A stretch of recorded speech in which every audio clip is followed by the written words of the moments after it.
Welcome to this tutorial on how to buy an IPO using ETrade. Initial public offerings can be an exciting way to invest in a company at the ground level. However, it is essential to understand the process before diving in.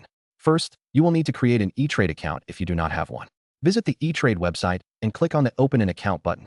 Follow the prompts to provide your personal information, financial details, and any necessary identification. Once your account is set up and funded, you are ready to start looking for upcoming IPOs. To find IPOs on ETrade, go to the Markets section and select New Issues.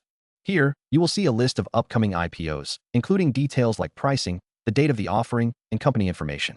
Review these details carefully to determine if the IPO aligns with your investment goals.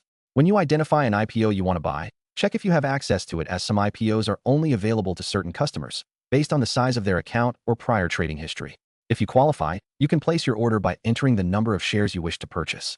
Keep in mind that during the IPO launch, demand can be high, so it is advisable to place your order as soon as possible. Once your order is confirmed, you will officially own shares in the company. Thank you for watching this tutorial on how to buy an IPO using ETrade.